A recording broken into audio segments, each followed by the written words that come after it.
भगवान शिव राजा हिमालय के समक्ष विवाह के प्रस्ताव को रखने के लिए महर्षि वशिष्ठ और उनकी पत्नी अरुंधति को भेजते हैं। माता पार्वती पहले ही अपने माता पिता से भगवान शिव के बारे में बात कर चुकी थी। राजा हिमवान ने विवाह के प्रस्ताव को स्वीकार कर लिया। हमें ये विवाह प्रस्ताव स्वीकार है। हम तो अति भाग्यशाली हैं, जो हमें इस जन्म में कन्यादान करने का पुण्य प्राप्त हो रहा है। आप शिव से कहिए कि वो विवाह की तैयारी करें।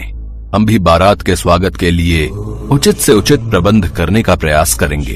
ठीक है महाराज, अब हमें आज्ञा दीजिए। महर्षि वशिष्ठ राजा हिमालय के घर से लौट तो आए। एक तरफ वे अति प्रसन्न थे कि भगवान शिव का विवाह होने जा रहा है, परंतु दूसरी तरफ वे चिंतित भी थे। महर्षि वशिष्ठ, महाराज हिमालय ने तो मेरे और पार्वती के विवाह के प्रस्ताव को स्वीकार कर लिया है, परंतु आपके मस्तक पर चिंता की रेखाएं क्यों हैं? महादेव, मैं पार्वती के कन्यादान की बात को लेकर चिंतित हूँ। पार्वती के कन्यादान को लेकर? परंतु कन्यादान तो हर माता पिता का सौभाग्य होता है। शास्त्रों के अनुसार पुत्री का कन्यादान करने से माता पिता को मोक्ष की प्राप्ति होती है और महाराज हिमालय और उनकी पत्नी मैनावती को भी ये सौभाग्य प्राप्त होगा। हे नारायण, आपका कथन सत्य है कि पुत्री के कन्यादान के पश्चात प्रत्येक माता पिता को उस कन्यादान का पुण्य प्राप्त होता है तथा मोक्ष की प्राप्ति होती है। परंतु राजा हिमवान यदि अपनी पुत्री पार्वती का कन्यादान करते हैं तो उन्हें सभी पुण्यों का फल प्राप्त हो जाएगा और उन्हें भी मोक्ष की प्राप्ति हो जाएगी। और यदि उन्हें मोक्ष की प्राप्ति हो गई तो हिमालय भी धरती से लुप्त हो जाएगा, जिससे सभी ऋषि मुनियों को तप करने के लिए स्थान ही नहीं मिलेगा, क्योंकि हिमालय पर्वत भी राजा हिमालय के साथ ही सदा के लिए लुप्त हो जाएगा। इसी बात की मुझे अत्यंत चिंता है। परंतु महादेव और देवी पार्वती का विवाह होना भी अनिवार्य है। सृष्टि के कल्याण के लिए महादेव और देवी पार्वती का विवाह सूत्र में बंधना भी अति आवश्यक है। यदि माता पिता के मन में पुत्री के विवाह को लेकर संशय उत्पन्न हो जाए, हाँ, वर के लिए यदि माता पिता के मन में कोई संशय उत्पन्न हो जाए तो फिर उस कन्यादान का पूर्ण फल मिलना कठिन है। बस तो फिर मार्ग मिल गया।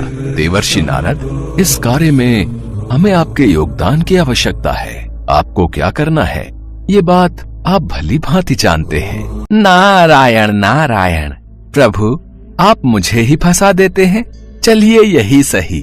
महादेव, आप सब कुछ मुझ पर छोड़ दीजिए और प्रसन्नता के साथ विवाह की तैयारी कीजिए। देवर्षि नारद को पता था कि उन्हें क्या करना है। वे राजा हिमवान और रानी मैनावती से मिलते हैं। देवर्षि नारद, हमारी पुत्री पार्वती ने अपने लिए अवश्य ही सुयोग्य वर का चयन किया होगा और फिर आपने भी शिव के गुणों का इतना सुंदर वर्णन किया है कि हमारी तो सारी चिंता दूर हो गई। अब तो मन में कोई संशय ही नहीं रह गया। रानी मैनावती, आपने भी तो अपने दामाद के रूप सौंदर्य की एक अलग छवि जरूर बनाई होगी। अवश्य देवर्षि नारद, मैं तो अपने दामाद के सुंदर मनमोहक रूप को देखने के लिए लालायित हो रही हूँ। बस अब तो मुझे अपने दामाद और बारात के स्वागत की बहुत सी तैयारी करनी है। मेरी पुत्री पार्वती का विवाह शिव के साथ होने जा रहा है। मैं बहुत प्रसन्न हूँ देवर्षि नारद। देवर्षि नारद ने अपना काम कर दिया और वापस लौटकर सारा वार्तालाप त्रिदेवों के समक्ष कह दिया। महादेव की बारात सजी। सभी शिवगणों ने शिवजी को भस्म से सजा दिया और नागों की माला पहना दी। जब ये अनोखी बारात राजा हिमवान के द्वार पहुंची, रानी मैनावती भगवान शिव की आरती उतारने के लिए द्वार पर ही खड़ी थी। जैसे ही उन्होंने भगवान शिव की बारात और उनका रूप रंग देखा तो वह घबरा गई। भगवान शिव को इस विचित्र रूप में देवी पार्वती की मां स्वीकार नहीं कर पाई और उन्होंने अपनी बेटी का हाथ देने से मना कर दिया। मैं अपनी सलोनी रूप कुमारी कन्या का हाथ उस भस्मधारी पहाड़ों पर तपस्या करने वाले तपस्वी के हाथ में नहीं दूंगी। मैं कदापि नहीं दूंगी। हम अपनी बेटी पार्वती का विवाह उस शिव के साथ नहीं करेंगे। सुनिए, हम ये कन्यादान नहीं करेंगे। मैं इस विवाह के लिए बिल्कुल भी राजी नहीं हूँ। माँ, ऐसा मत कहो। मैं महादेव से प्रेम करती हूँ। आप जानती हैं, मेरी वर्षों की कठोर तपस्या के बाद ही मुझे उनकी पत्नी बनने का सौभाग्य प्राप्त हुआ है।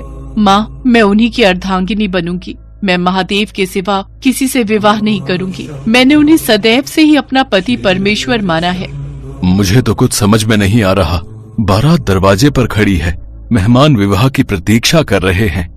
पिताजी, मुझे बस थोड़ा समय दीजिए। मैं स्थिति को ठीक कर दूंगी। सब कुछ ठीक हो जाएगा। परिस्थिति बिगड़ती देख पार्वती जी महादेव से इस विषय में बात करती हैं। उन्हें समझाती हैं कि वो उनके रीति रिवाजों के मुताबिक तैयार होकर आए। शिव जी ने उनकी प्रार्थना को स्वीकार किया। रेशम के फूलों से सजाया गया। सभी देवताओं ने मिलकर भगवान शिव को दूल्हे के रूप में तैयार किया। उसके पश्चात उनके रूप को देखकर सभी बाराती हैरान रह गए। भगवान शिव इस दिव्य रूप में पहुँचे।